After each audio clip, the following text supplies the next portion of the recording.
Hello there. Welcome to the Future Founders Fireside Chat podcast series, The Journey.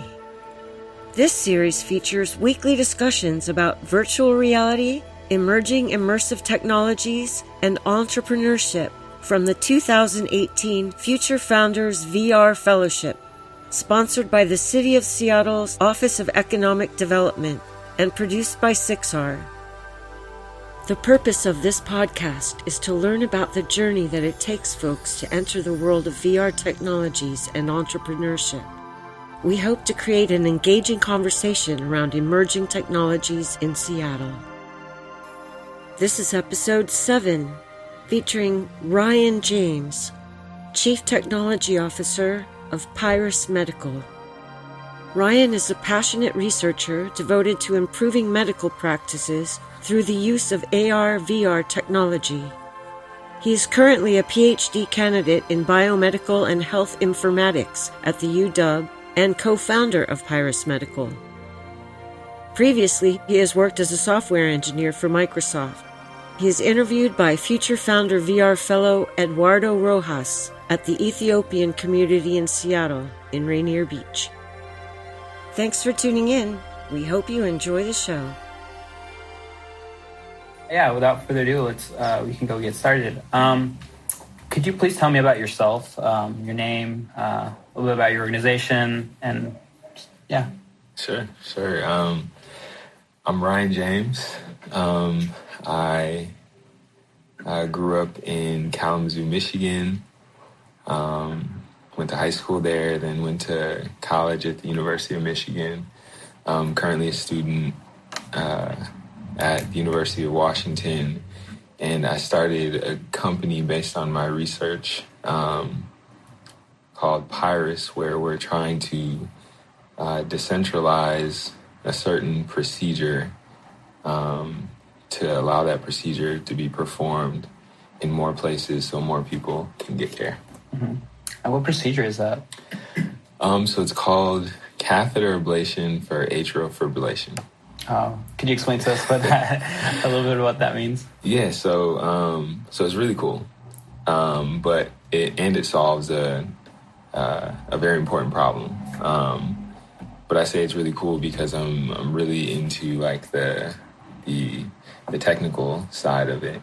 But atrial fibrillation generally affects the older population. And it's a very common, I think it's the most common heart disease. And it presents itself as an irregular heartbeat. So people with atrial fibrillation might say, it feels like there's a fish flopping around in my chest. And that could be caused by that irregular heartbeat caused by atrial fibrillation. And so the catheter ablation part of the procedure is this process where they make a small incision instead of like cracking your chest open and opening it up and doing the procedure that way. They just make a small incision in your leg, and then they run a tube up your leg and into your heart. Mm-hmm. Then they poke a hole in the center of your heart, move over to the other side of your heart, and then they turn on radio frequency energy to like burn part of your heart tissue. Mm-hmm. Because this disease is caused by bad electrical signals. They kind of like go haywire in your heart when they should make your heart be like this. Mm-hmm. Instead, there's just all these electrical signals, so your heart's just kind of like quivering. Mm-hmm.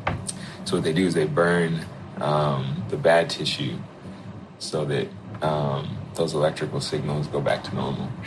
But it's like this very complex procedure, and using some technology I've developed and some technology that some of my colleagues have developed, we think we can make this procedure simpler and take it out into the world to treat a lot of people who don't currently have treatment.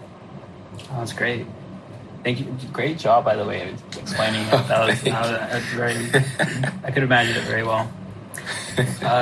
So I'm really interested. Could you please tell us a little bit about the intersection of XR and medicine? Yeah. I couldn't be more excited about this space. I think that, so I focus primarily on the visualization part. And I think there are a lot of different aspects to XR other than just the visualization that are important, but I focus primarily on the visualization. So taking information that's displayed in 2 dimensions, like on your monitor, and displaying that in 3 dimensions, which makes it easier to understand and use. And so my research focuses on trying to put a value to how much easier having things in 3 dimensions makes certain things like the procedure I just mentioned. Mm-hmm. And I believe you just had an interesting study like going on for that, comparing that 2D versus 3D. What were any interesting finds that you got out of that? So I don't think I'm supposed to say actual numbers because we're still waiting on an abstract to be accepted, but we found that, so remember when I was explaining the procedure, there was that part where they poke a hole in the center of the heart, the center of your heart. So imagine if you were like you're shooting a basketball shot, except instead of seeing the hoop, you were looking at a screen, and that screen showed a video feed of a camera on the sideline and then a camera on the baseline. So you could see like one angle of the basket, and then you could see another angle of yourself in the basket, and then you're trying to like shoot this shot by just viewing those two views. So that's how they perform this procedure in the heart. Like they have a top-down view of the heart, and they have like a side view of the heart, and they're trying to poke a hole at this very specific spot. And so what my research does is it asks them to perform that procedure on a 3D printed heart, so not real patients. It asks them to perform that procedure using standard methods, and then it asks them to perform that procedure again when they're in virtual reality. And so in the virtual reality application is analogous to just shooting the shot like you're in the real world. Like I put the physician inside of the heart, make the heart as big as the room, and then they can just see their target right in front of them, and they just go and puncture it. And so the results showed, I was actually just really excited that it actually worked. Like the software ran.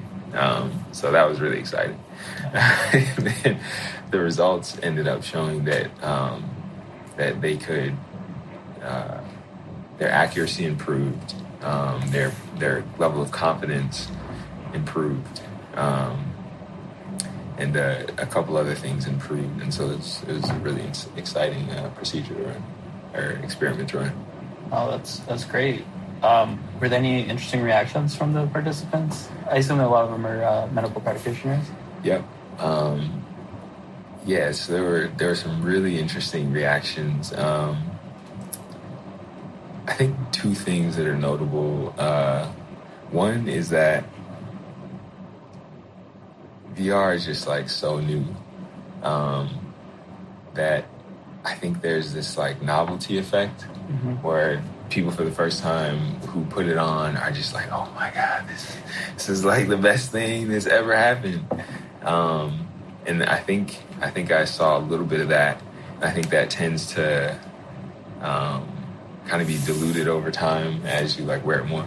And then another thing that I didn't necessarily like see in this study, but I saw just like over the last few years, and I've seen over the last few years, is like the more someone has done stuff, the more experienced someone is with a certain way of doing things, maybe less likely is the appropriate way to say it, like the less likely they are to want to change. So if someone's been doing something for, I don't know, like 30 years, and then you bring this new like VR way of doing it, they might say, oh, wow, this is really interesting. This is really cool. I wish I had this like 30 years ago. But I'm so comfortable right now that I'm just going to keep using like the method that I have. And so I've seen a little bit of that over the past few years. And so that's interesting because it highlights the other side of things where like you have this new person who's like still in training, and you put this on them and they're like, oh my gosh, like I need this right now. And so I think that's an important like distinction to make, or important thing to note between like the different groups. That's one of the things I saw. It's very interesting. There's distinctions of two cultures. So you mentioned training using VR, right? And that's what I imagine the most when I think of medicine and VR. But I don't know. Could you summarize how it's being used nationally, or just medicine, in general? Yeah. So doctors are classically like very busy, so they don't always have a lot of time to train. So if they are going to train, they need really good training tools. And I think VR is a really good training tool because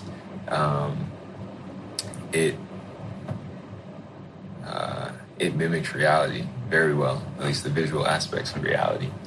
And so this procedure, I always go back to this procedure, like most of the time, I think it's appropriate to say most of the time, when a physician in training performs this procedure, they're performing it for the first time on a real patient, which is like terrifying. because it's a very, very complex procedure. And certain parts of it are very risky. And you have this person who hasn't done this before, who's just read about it and seen it, now performing it on you under the guidance of someone who's been doing it for a very long time. And like this practice has been done for hundreds of years.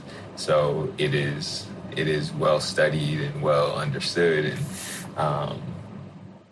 but it's still kind of scary. Whereas like if you're like a football player, a basketball player, or if you play a sport in general, like the first time you kick a soccer ball isn't going to be when you're on the field.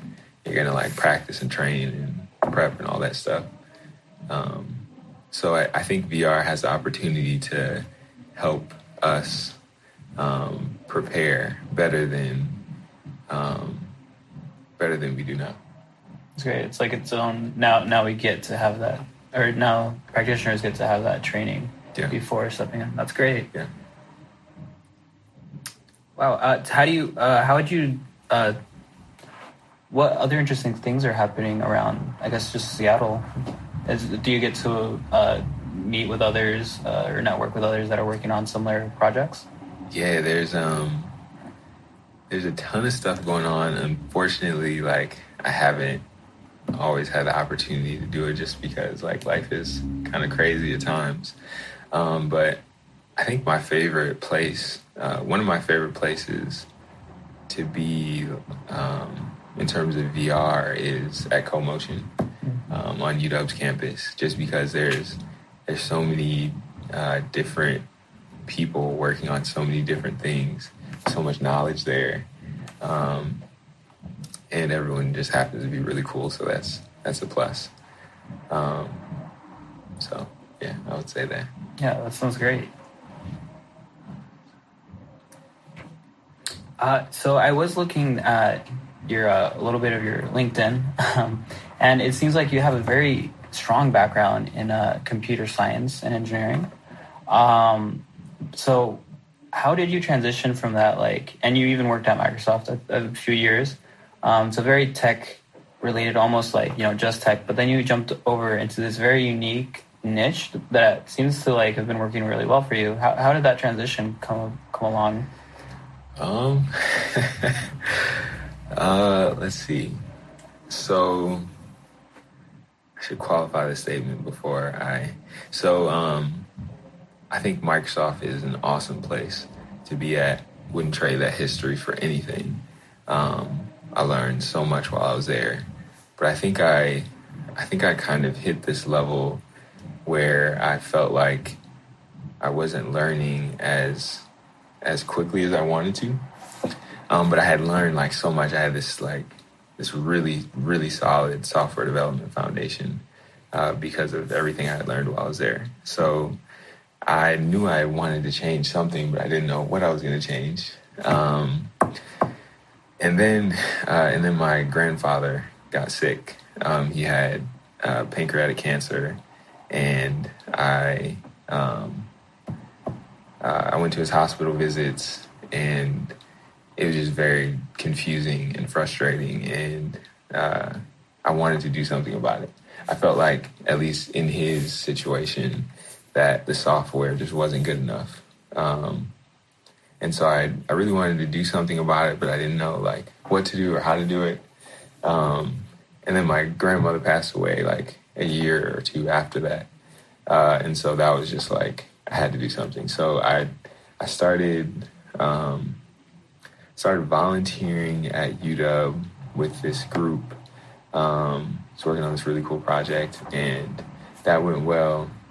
And that was in the informatics division that I'm currently in. And so that was kind of a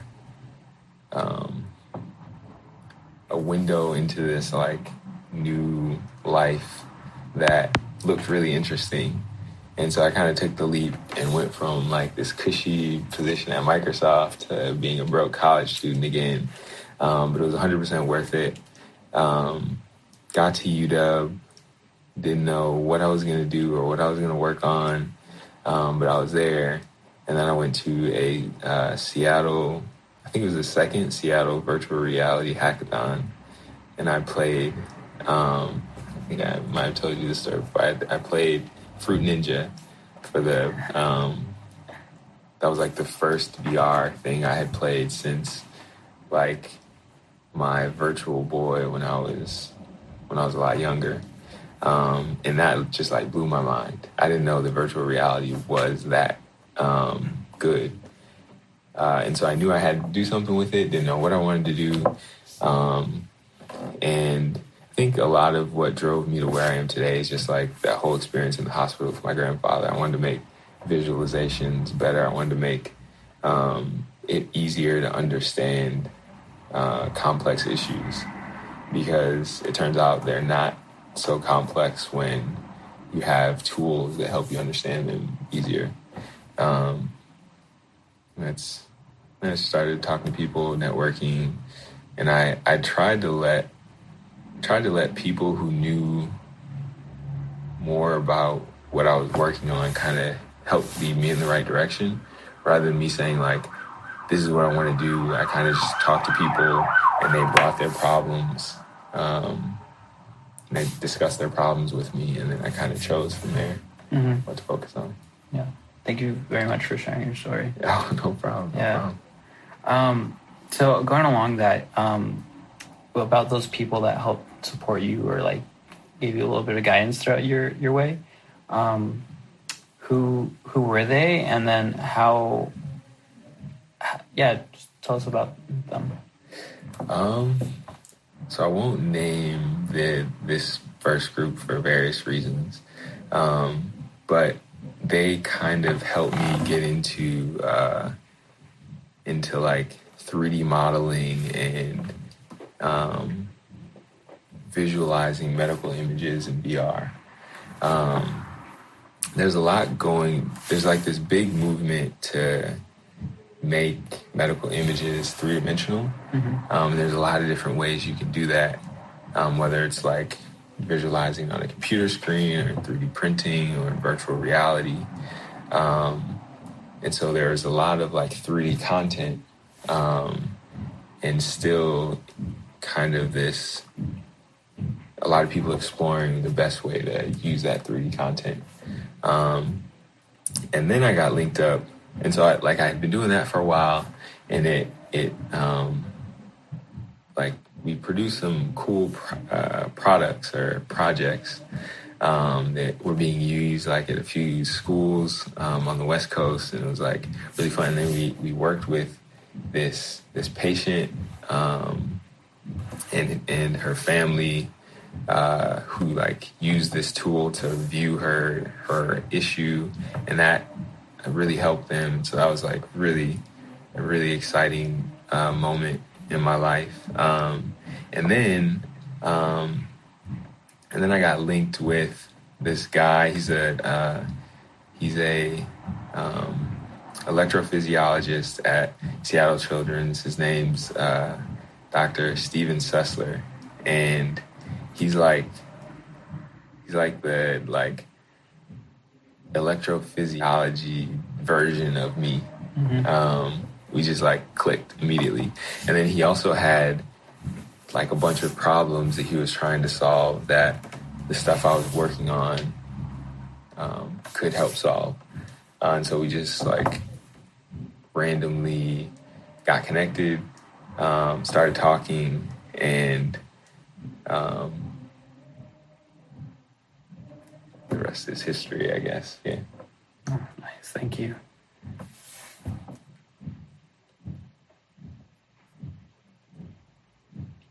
Nice. You mentioned a lot, and I think it's starting from like tech, and it's a very transitionary period. How have you come along to like solidify on one project, and how's that been going?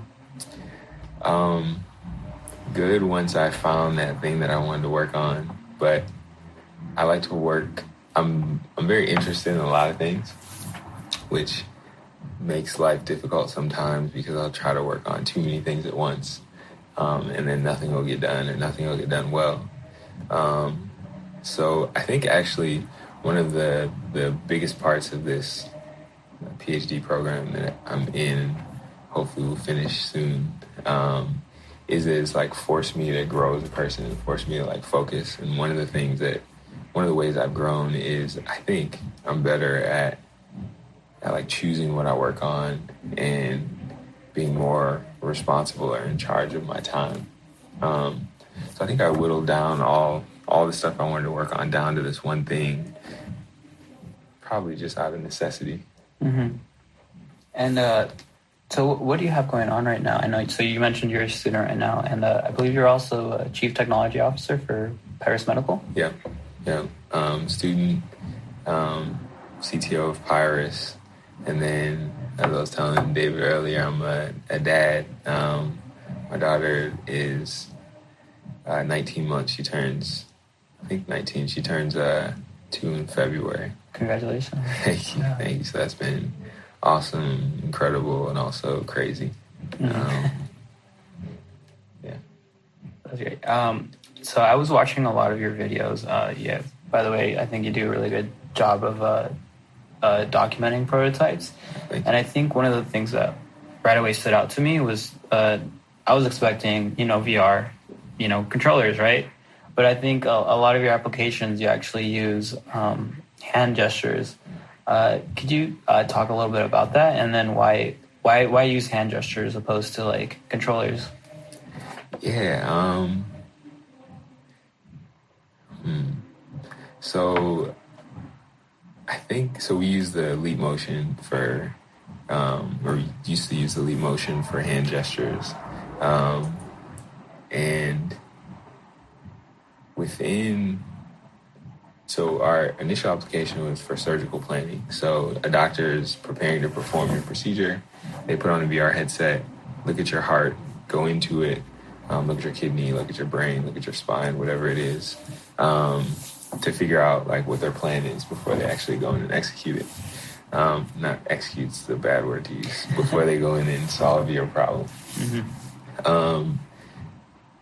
And a lot of these physicians, all of them are using their hands to control the tools when they're in the operating room.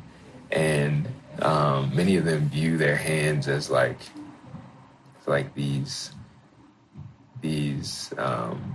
I don't know, magical, maybe too strong of a word, but like their hands are their way to solve your problem, their hands and their minds. Mm-hmm. And so when they go into VR,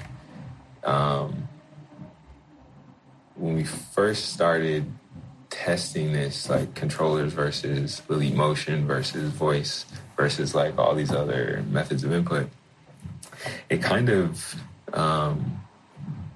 kind of seemed like a controller was almost like a barrier between, maybe barrier is too strong a word, but like almost a barrier between the physician and the anatomy. Because they wanted, like, their hands are what they use in the operating room, and they wanted to just reach out and grab the anatomy and look at it and zoom in and out and use their hands. So that's the main reason we started with Elite Motion. At the time, the Elite Motion wasn't perfect, and it's since gotten so much better. So there were some, like, frustrating things, like pinching wasn't exact enough, and another thing is, like, a lot of the physicians we were working with were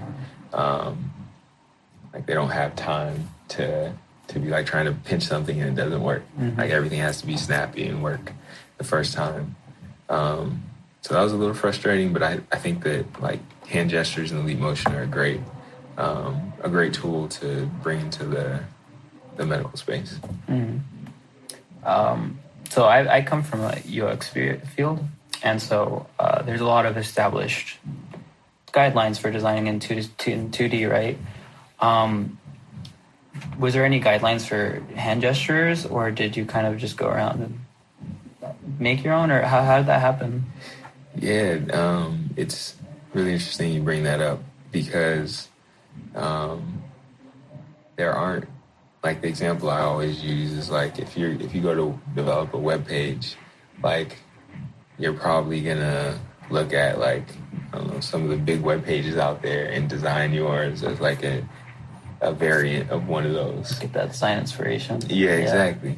But, like, in VR, especially, like, 2 years ago, like, you want to develop an app, you have, like, a handful of other apps to choose from.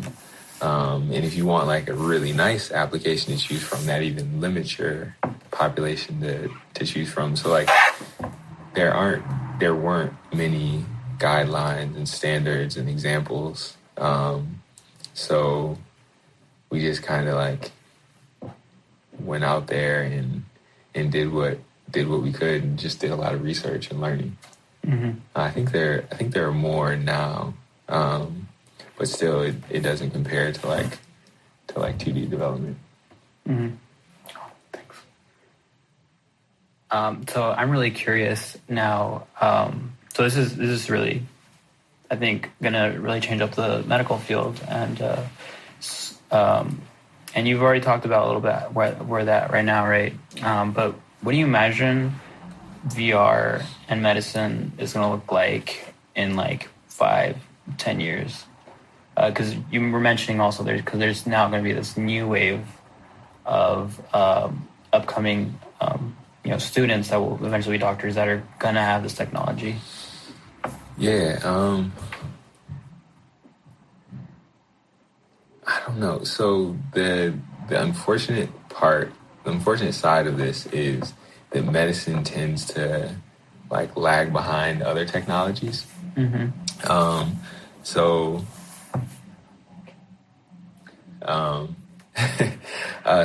I think that like in 5 or 10 years, VR will have some sort of impact, but I don't think it'll be as big as I hope it will. But some interesting characteristics that I've kind of learned about VR, AR, XR is that it really improves portability. And so I think maybe the first thing it will do is make certain things more portable. And I think that will provide more people access to certain medical technologies, medical practices that they currently don't have access to. And then, of course, it can make things visually easier to understand.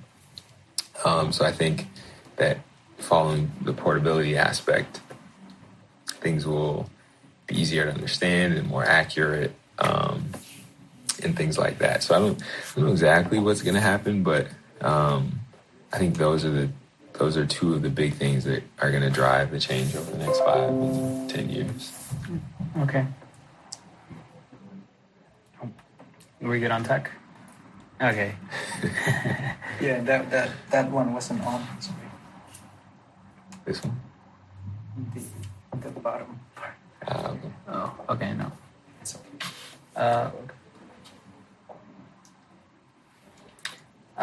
So a lot of us, there's 5 of us, specifically myself and Hosfa are 2 of the fellows, along with Beverly, Jakari, and Julie. And we are super excited to, got an opportunity to be in VR and XR. And so, like, what advice can you have for us, or how should we prepare for a future in VR? Where to start?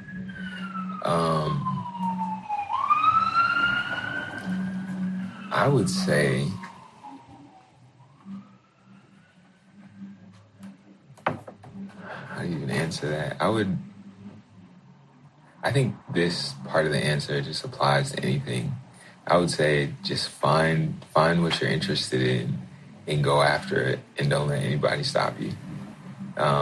Whether other people think it's important or not, like, if you find something you love, you find something that you're passionate about, just go after it.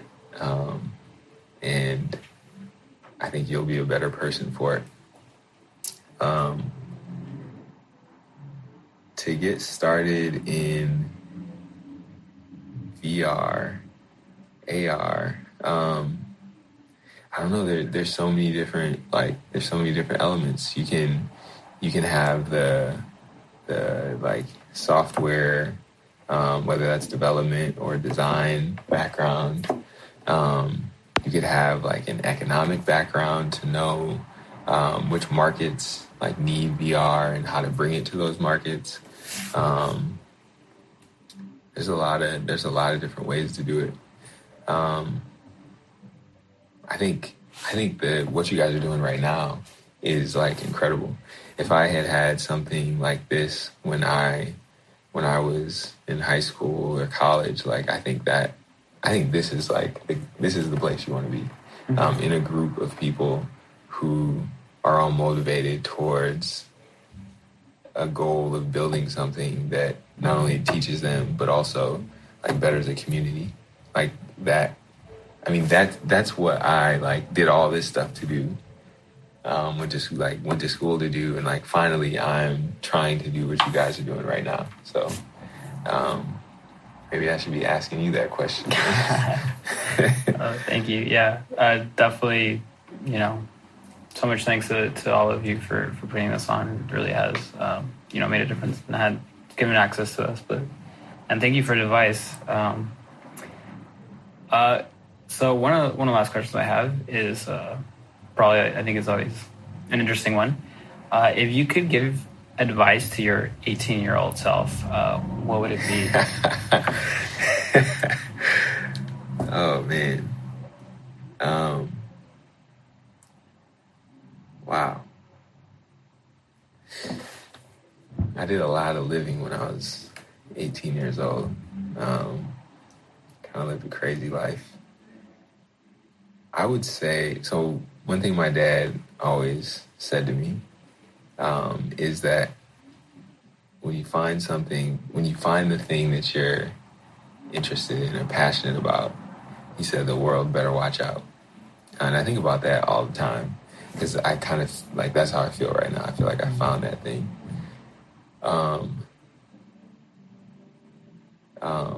But I think the 18-year-old me had to like explore a bunch of stuff to figure out how important it was to find that thing that I'm passionate in. So if I had to go back, I would tell myself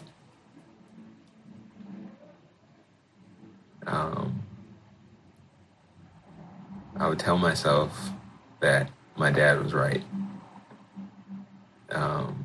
I think. Mm-hmm. Oh, I think it's always very hard to find your passion, but that's very powerful to like know that when it's there, it's a very strong force that will push everything aside. Oh yeah. Yeah. Well, thank you so much for sharing. One last thing before I open it up for questions to the audience. Would you like to share any contact information, like your I don't know, you have a tag on Twitter or Instagram or whatever it may be, or how may folks reach you through, if it's email or... Yeah, I don't really use social media that often. I probably should more. But my email is rcjames 1004@gmail.com. And my GitHub is probably more important. My GitHub username is Code Rhymes Life. Thank you very much, Ryan. Appreciate it. Does anybody... Yeah, definitely. Does anybody else have any questions? I have a question. Thank you again for your time, for sharing this wonderful information. For Pyrus, what does the roadmap look like?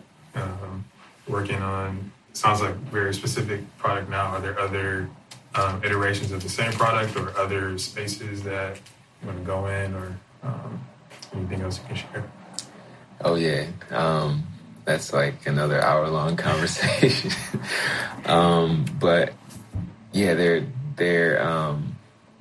so our initial goal is to be performing this complex procedure called catheter ablation in community hospitals.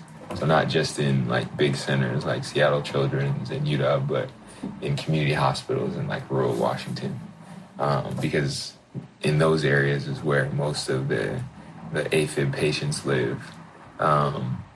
And we're still trying to figure out the exact reasons for this, but a lot of people don't get treated until they're really sick, and then they travel to the big centers like UW and Seattle, not Seattle, but to UW, centers like UW, to get treated. And so we want to treat them earlier in the rural areas. So that's our first big goal. Our next big goal is to incorporate more virtual reality interfaces, but then also incorporate artificial intelligence into the system. Because I think that the combination of artificial intelligence and virtual reality is going to be extremely powerful, not just in medicine, but also in other fields.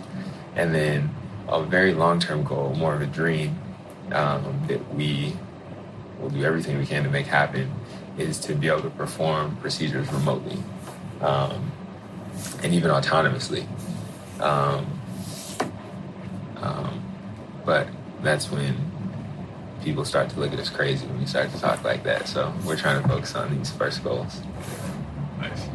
Thank you. Yeah.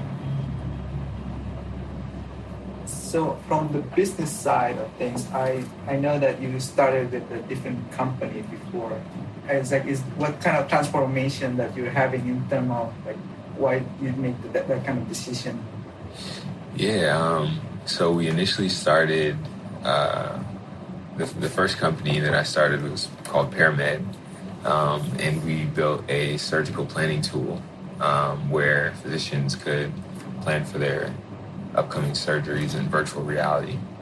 And the biggest mistake that we made was not talking to enough doctors first. We talked to a few, we showed them a few prototypes, they were really excited. But I think it was, again, that like novelty effect. We're like, oh, this is incredible, it's virtual reality. And then we built the thing and asked them to start paying for it, and they were like, I don't really need this. So the big learning thing for me, there were several, but the biggest one was talk to more people. And so in Pyrus, before we built anything, we did a few other things, but one of the first things we did is just talk to as many people as we could. And we're still talking to more people. I don't think market research ever really ends. So is that your advice for future founders? to talk to as many people who are going to be using the solution that you're building? Yeah, I would say talk to a ton of people. But there's a lot that's happened over the last 2 to 3 to 4 years in the entrepreneurial space. I would say it's not like it is on TV, but it's the most fun I've ever had. One of the best learning experiences I've ever had. And if you're going to do it, make sure, I would say, try to do it with people who are as dedicated and as motivated and as passionate about it as you are, because it's hard and it's going to stretch you, and you want to make sure that the people who are in the ring with you are going to be there for the long haul. I would also say, yes, talk to as many people as you can, and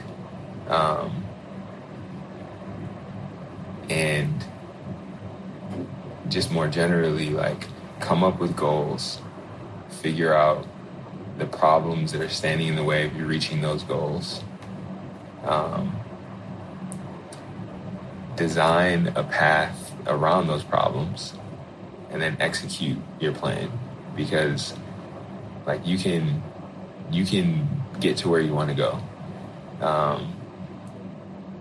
Even if, like, you need crazy things like $10 million and like talent that you currently don't have on your team, you can get there. You just have to figure out a path to get there. And I think that's something that I learned from Ray Dalio's Principles book that stuck with me. That's been really valuable over the years. Also, I would say read Crossing the Chasm. That's another good book. Yeah, I could go on with that question. Anybody else?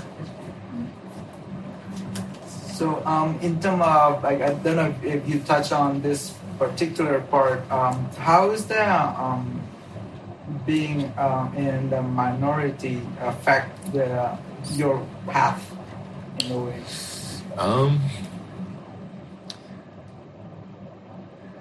If not, that's also. Oh no, it definitely affects me. I mean, ever since, like, I can remember. So when I was in high school, so by the way, like, I have two of the most incredible parents on the planet, and I'm just starting to realize this now that I have a daughter. But what made me think of that is when I was in high school, they put me in this math and science program. So I went to my normal public high school for half the day, and then this math and science program for the second half of the day. And at my public school, like, everyone was there. It was very diverse. But at Math and Science Center, I was always, like, one of maybe two black people in, like, a school of, or a class of, like, I don't know how many of us there were, but, like, 30 students maybe per class. And so, like, ever since high school, I've always been one of few black people or people of color in, like, that's how it was in my high school, that's how it was in Microsoft, that's how it is at UW, that's how it is in the hospital. And that's always affected me because I've always wanted to do something and give back. That's why I participated in TAF with David Harris. That's why I've tried to, like, teach whenever I can, even though, like, I've been disappointed because I haven't been able to teach over the last year or two. That's why I'm here right now. So I think it's impacted. One of the biggest ways it's impacted me is it's shown me how important it is to give back, and it's also shown me just, like, that there's no there's no difference in terms of like capability between me and anyone else. I think the biggest difference sometimes is like access to resources, and like support. And I think in order to level the playing field, people who look like us need those resources and need like more support. And that, I think that's evident in like many different areas. But yeah, that's yeah. So this one, go ahead. So just to follow up what you said, what tips and ideas or advice would you give to someone who is going through that similar things that you've talked about? I mean, reflecting back, what would you say to a person that's going through it, just to kind of level up that playing field?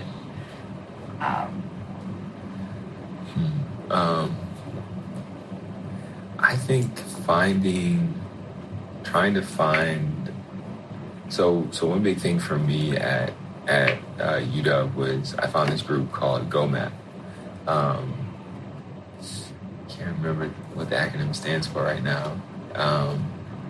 But I got a scholarship. I applied for a scholarship through them, and they funded my last year of college, which was like huge for me, because otherwise I'm not sure what I would have done. So I think finding those resources that really care about you and want to help you get to the next level are super important. And then with that like in mind, once you get to the next level, whatever that is, try to be that resource for someone else in the future. So, how do you feel, like for your daughter? Meaning, like, do you feel optimistic of the future, like in the 16 years from now when she's reaching the college level? I do. I think I feel as optimistic as I can, just because, like, I can't like look at her and not be optimistic because she's just incredible. But like after she was born, it gave me this like new perspective on what it must be like to be a woman, especially in this country, but just like how the world treats and looks at women is I don't even know like how to describe it. And so I think it's going to be tough because I don't think like that's going to change in the next 16 years. I think she's especially because she's a minority woman, she's a Black woman, so she has a lot of things that are going to be against her as she grows up, and that could affect her in countless number of ways. So while I'm optimistic